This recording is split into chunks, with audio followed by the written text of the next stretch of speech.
Now, the DHS, this is a militant arm of the government. They have enforcement mechanisms for their disinformation governance board.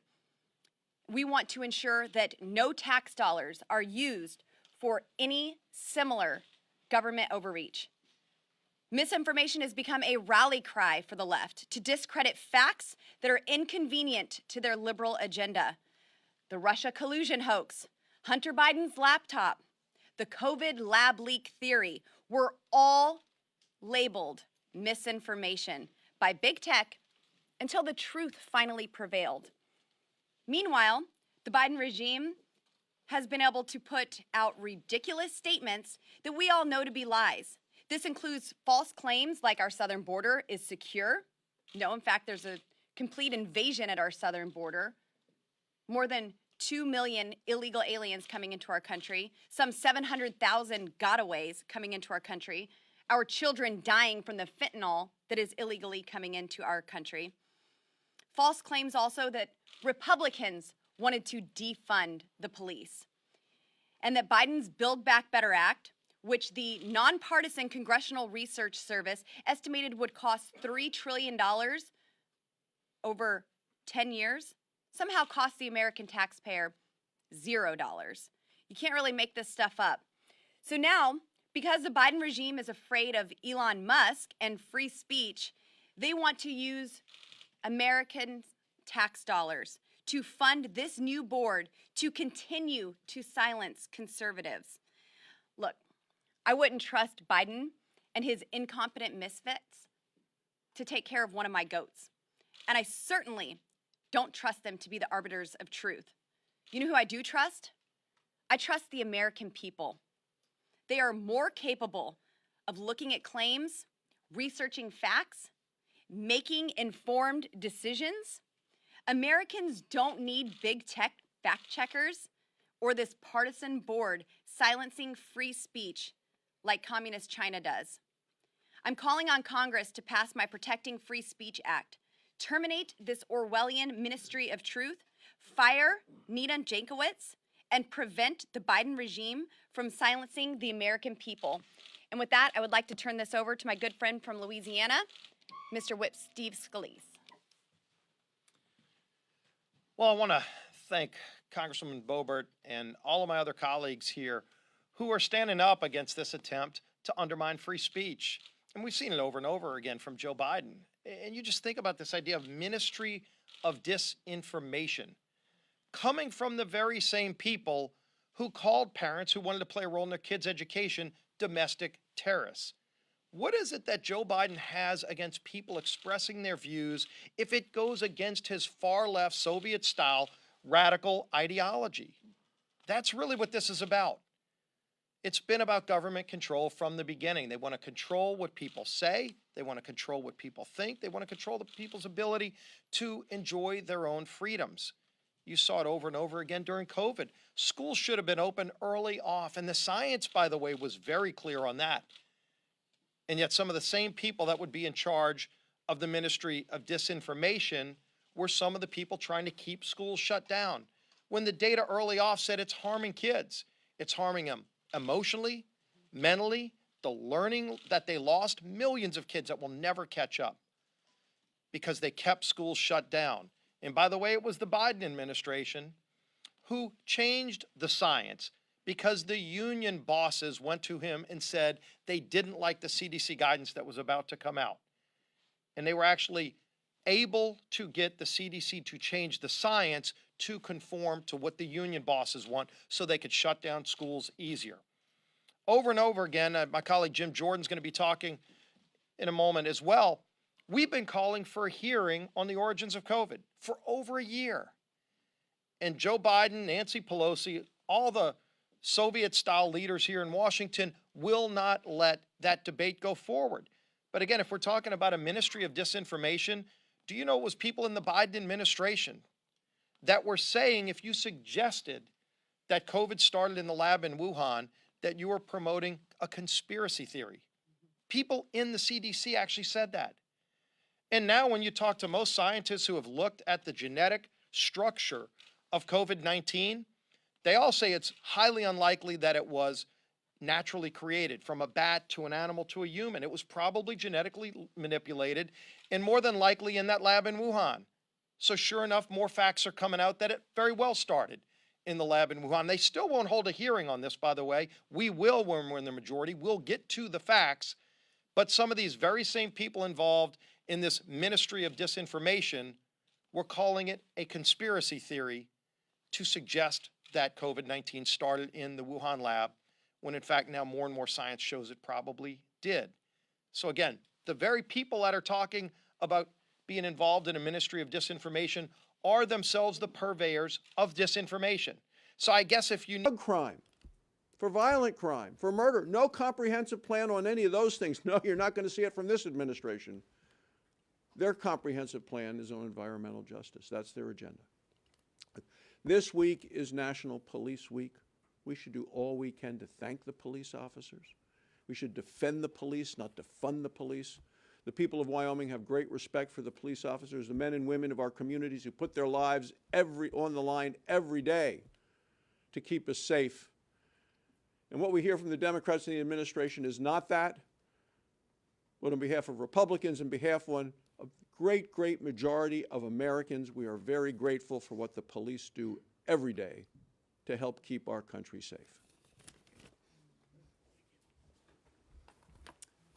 I want to speak for a moment about how the problems at our southern border are affecting law enforcement officers in Indiana and across the country.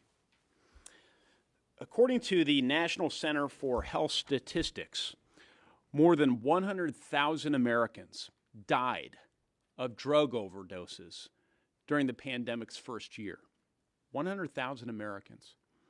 That's double the figure from 2015. And more than were killed in car crashes and gun fatalities. A huge contributor to that number, we know, is the drug fentanyl. Most of the supplies of fentanyl comes across our southwestern border. Now, it's usually laced into another drug, so people have no idea what they're taking until it's too late. But don't take my word for it. Let me share how this crisis is affecting Hoosiers. When discussing fentanyl overdoses, the sheriff in Brown County said, "The toll it takes on the community is terrible and continues to get worse." A representative from the LaPorte County Coroner's Office told my staff about the prevalence of fentanyl in drug-related cases. She said the substance has been associated with approximately 98% of all drug overdose deaths in the county. In Marion County, where Indianapolis is located, they had 641 fentanyl deaths in 2021. The coroner in my home county, Johnson County, reports 95% of their drug overdoses that led to deaths involve fentanyl. Earlier this week, the police department in Plainfield, Indiana, announced a substantial fentanyl drug bust and issued a warning calling it very serious, addictive, and a deadly drug that the police department has seen firsthand destroy families and communities. This has to stop. Where is our president? Where's the administration? We have a tragic crisis in our midst, and it affects all ages, all backgrounds, all communities, and it is self-imposed, imposed by a president wedded to a far-left ideology that doesn't believe in border security. We have to secure the border. The surge in illegal border crossings over the past years forced Customs and Border Protection to shift resources away from drug interdiction to processing migrants. You know, maybe I'm just drawing too much on good old Hoosier common sense, but that seems off to me. It seems off to most of my constituents. Our border crisis, though, is of course a nationwide crisis. Fentanyl flowing through our southern border is affecting communities across Indiana and across our country. It's not a red problem or a blue problem. This is a red, white, and blue challenge that can be easily addressed. We have to do better. The president has to do better. Let's secure our southern border and help our law enforcement community today. Yes, first, Senator Grassley, thank you for bringing us together and for being such a strong proponent of our law enforcement officials, and to my colleagues that are here today to honor the men and women in blue as well. Folks, last election cycle, we did see a lot of anti-law enforcement rhetoric. It played out in my own campaign, where we had folks on the left that were out there chanting, defund the police, defund the police. It was the popular thing to do, to really go after the men and women that are on our streets protecting our citizens. And we've heard it, abolish ICE, go soft on crime. And they were serious. They were serious in their campaign cycle. And so what do we see now? The result of that anti-law enforcement rhetoric. We have seen our men and women in law enforcement be villainized. We have seen them attacked. Senator Grassley just mentioned those in law enforcement that were killed in Iowa in this past year. We've seen the liberal district attorneys failing to prosecute even the most serious of crimes. Officers on our border, just as Senator Young mentioned, they are overwhelmed with people flooding across the border. They're outnumbered, and as a result, we have seen violent crime surging across our country. Last year, the murder rate hit its highest point in a quarter of a century. And the New York Times just recently reported in an article that men and women that live and work in the city are afraid to go back to work in this post-pandemic world because of the surge in crime. They are afraid they will be attacked or harassed on their commute to work.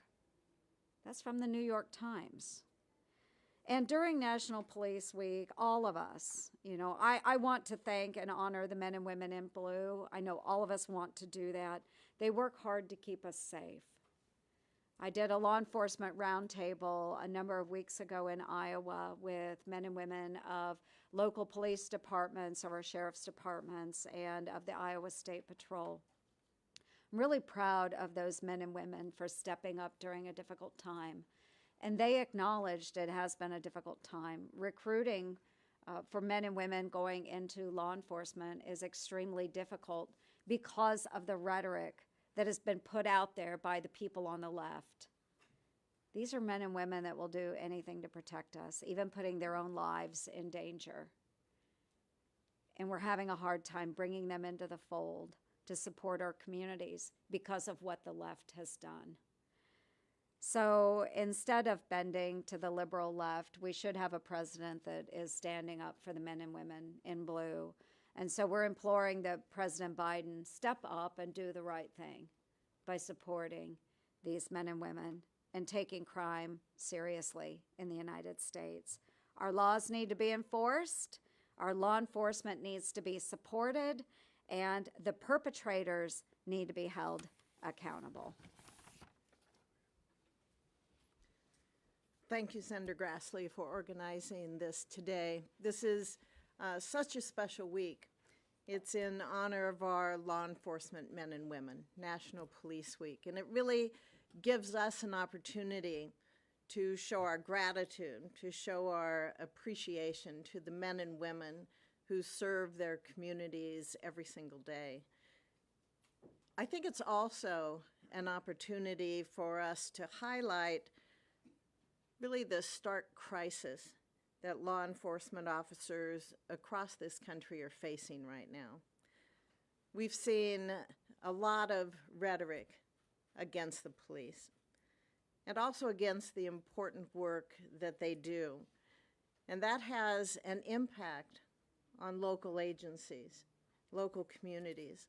For the past 2 years, we've seen retirements and resignations that continue to climb. We know that recruitment numbers are down.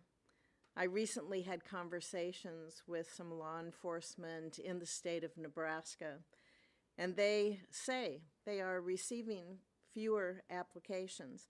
In fact, the application numbers for some law enforcement communities is down 75% or more across the state of Nebraska. This contributes to hiring challenges that we know that police officers' jobs have also become much more dangerous. We have seen surges in violence and aggression towards police officers. 346 police officers were shot in the line of duty. 346. And 130 of them were targeted and shot in ambush-style attacks. 60 Minutes recently on their program, they had FBI Director Christopher Wray speak, and he said there is a 59% increase in the murders of police officers, with 73 officers killed in 2021. That's a rate of about 1 police officer killed every 5 days. Anti-police rhetoric has diminished morale. It has eroded public trust in our law enforcement. And these factors, I believe, have contributed to a massive crime wave that we are seeing all across this country. The administration's response has been weak. That cannot continue. We've had members of our party, Senator Cassidy is one, who has a resolution that really would get to what we should be doing, that I support.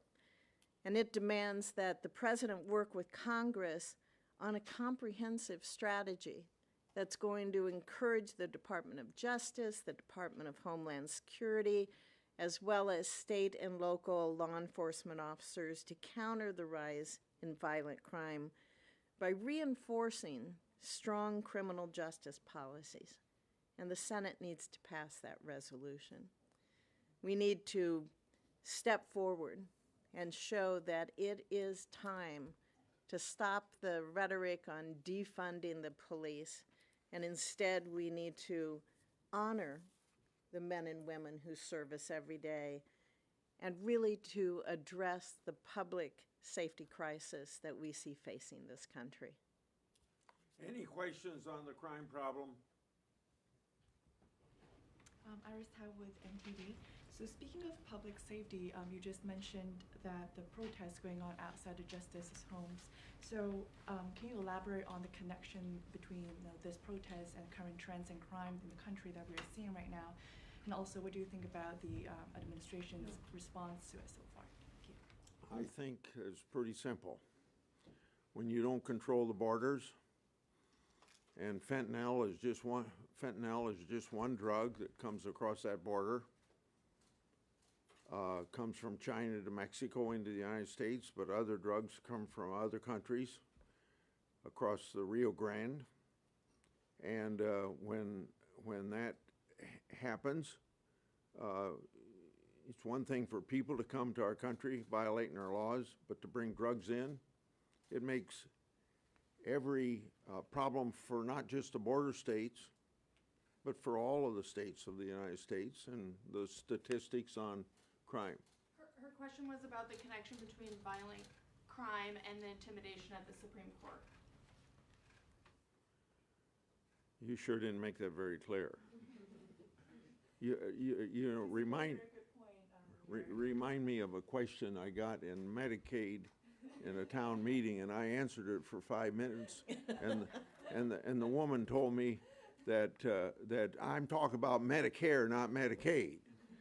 So any of you can stop me if I'm answering the wrong question. Well, I think when you have the President of the United States being quiet on the demonstrations that are going on, which are nothing more than to intimidate the Supreme Court for political reasons, when the Supreme Court needs to be independent and make decisions based on the Constitution and the laws, and at the top of our country, you don't have a president speaking up against that and supporting the courts. I think there's just one example, but that's a big example of what has caused morale within the police department to go down, and the defunding argument that goes with it, and making it very difficult to fill vacancies in Supreme Courts and things of that nature. That's the connection that I put to that. Following up on that, there's going to be a huge manifestation on Saturday here in Washington and in other cities in the country. Do you think there could be security concerns that maybe violence could come from these manifestations across the country? That's a question on speculation. Even if I was in law enforcement, you might not know that for sure, but they'd know more about that than I do. Yeah. Okay, thank you. Go ahead. The White House has called your investigation into Mayor Garcetti a partisan hit job today. Do you have any response to that? And I would like to ask why your Democratic colleagues should trust your report as face value as public interest. Is this on the Los Angeles? Yes. Well, I think first of all, my reputation for doing oversight work, if nothing more. You found out how wrong the Democrats were on that, and the Main Street media on that, when for 2.5 years they said our investigation of Hunter Biden was Russian disinformation, and then they ended up being the peddling of misinformation, Russian disinformation, and finally the New York Times and the Washington Post acknowledging that. So you get to the work of my committee and the respect it has, and I'm not saying drawing any more conclusions that just except for this one senator.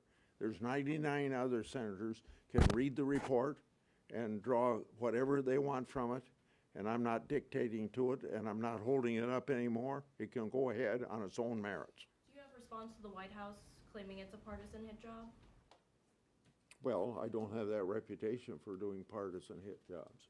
Thank you. Okay.